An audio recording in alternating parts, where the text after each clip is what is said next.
He's gonna take you back to the past to play the shitty games that suck ass. He'd rather have a buffalo take a diarrhea dump in his ear. He'd rather eat the rotten asshole of a roadkill skunk and down it with beer.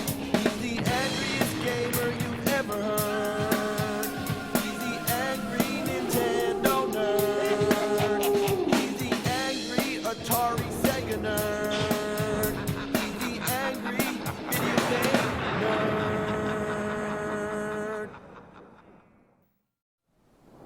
This is gonna get scary. Okay, I play a lot of 8-bit shit. You know, NES. Why is there so many crappy games on NES? I mean, you know, they have lots of great classic games as well, but its precious library was being used by all these half-assed game companies as a dumping ground for all their foul shit. So I'm gonna take a break from all that and just try out a Sega Genesis game. Yeah, moving up to 16 bits. That was a big deal at the time. You remember the commercials, right? Genesis does what Nintendo don't. Well, I have this game here called Dark Castle. Let's see how much this one does. Ooh, scary. There's some good 16-bit graphics. Even that vulture looks fucking depressed. What the hell is this? A ghost giving a castle a blowjob?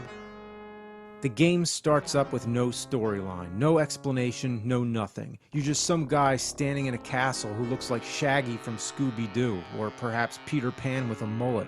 You have multiple doors to choose from. 2 of them have question marks, but it doesn't make any sense because every room is just as much a question as the others. This one says BK on it. What the fuck does BK stand for? Burger King? I hope. If I go in there and I'm getting served hamburgers, that would be the tits. Once inside, it becomes a platform game, and it looks like shit. Come on, fucking bats? How cliche. Man, that dragon sure looks scary. I'm gonna have nightmares over that. Could they have made the dragon look any more cute? Oh, that's neat. Graffiti on the walls, gamers rule, and... What? Saddam was here? As in Saddam Hussein? What was he doing going around writing on castle walls? And gamers rule? That's the same handwriting. So Saddam was a really hardcore gamer? Wow. The music. It's just one loop. One single piece of music that plays over the whole fucking game. It's the most cliche horror music they could have found. You recognize it. It's that famous Bach composition. You know, the one that everybody thinks is from Dracula. Once you've heard it for a half hour straight, you get sick of it. Fortunately, you have the option to turn the music off, but you have to turn it off at the right time, when there isn't a note playing, or else it sustains it.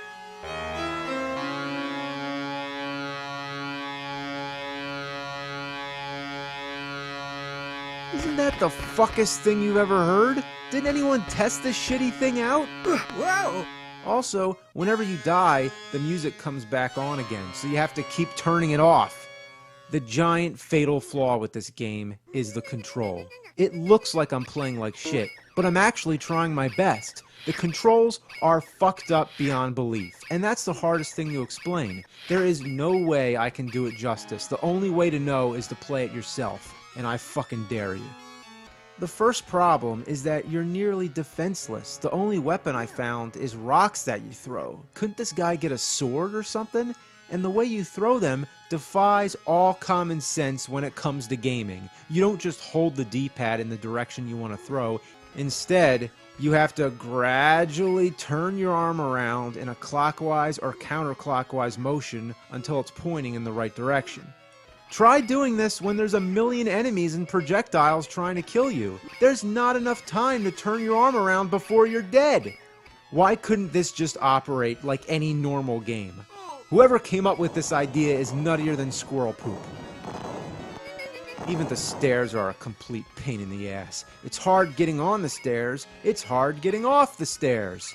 The game simply doesn't do what you tell it to do. You rock the D-pad all over the place until you get lucky. Trying to grab the ropes, that's another thing. I don't even understand how it works. Sometimes you get lucky, and other times you don't. The strange thing is that it's not like the character is missing the ropes. He just stops in midair and falls straight down. Trying to pick stuff up, down, and B. Would it be too much trouble to ask to just be able to walk over the item, to be able to touch it without having to stop and risk getting killed?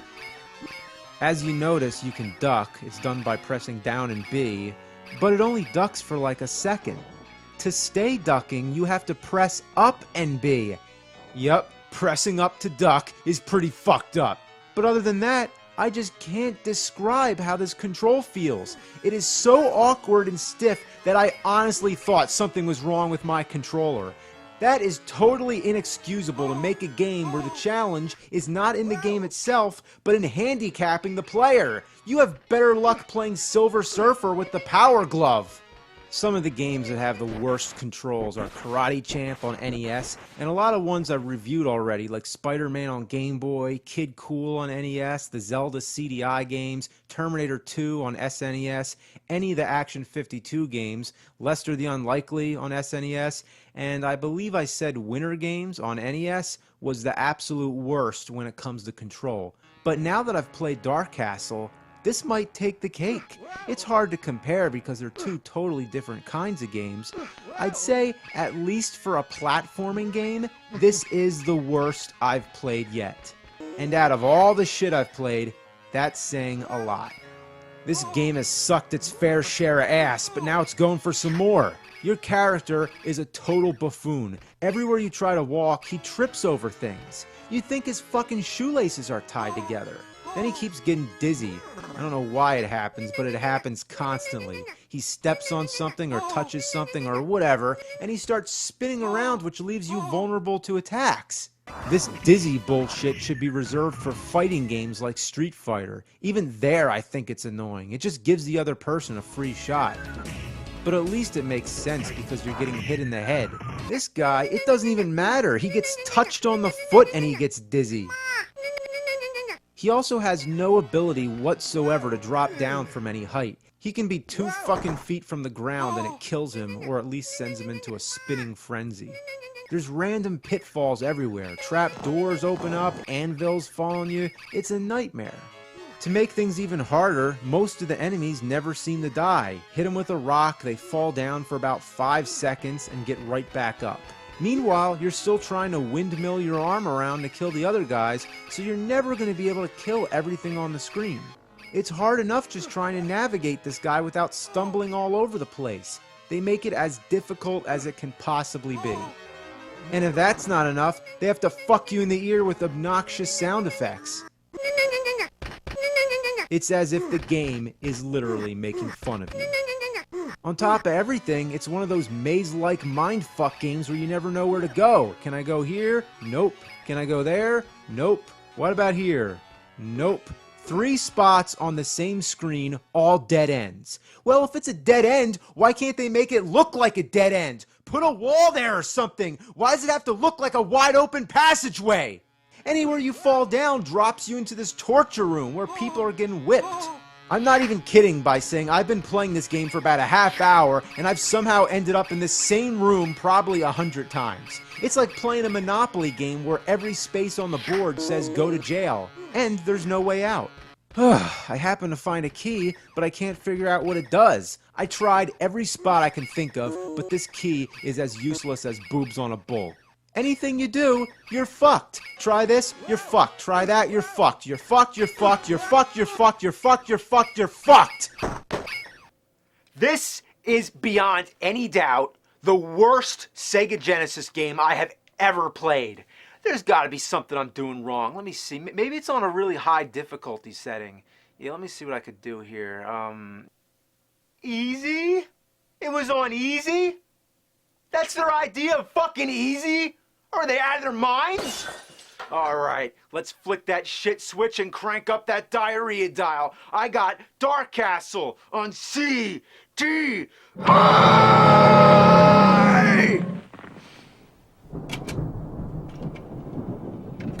Since this is a more advanced console, you'd think maybe this one would be a little better, right?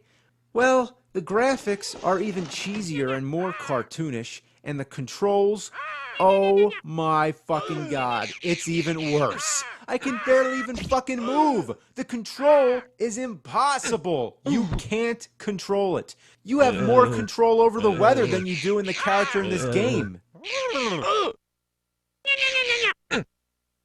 Yeah. I keep dying instantly on the first screen. I can't even move an inch before I get bombarded with the Space Invaders ensemble of bats. Jeez, you can't even let me walk 2 feet before raining enemies down on me? It still takes just as long to aim your arm at somebody. And you can get dizzy just by jumping. Whoa! Oh, a platform dropped. What, I stood still too long? You can't stand for more than 2 seconds? The stairs? Good lord, I just keep slipping all over the place. Why can't I do anything?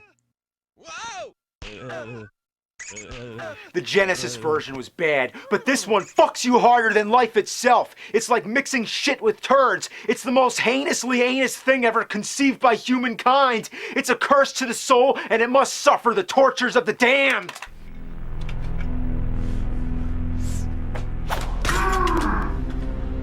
Oh.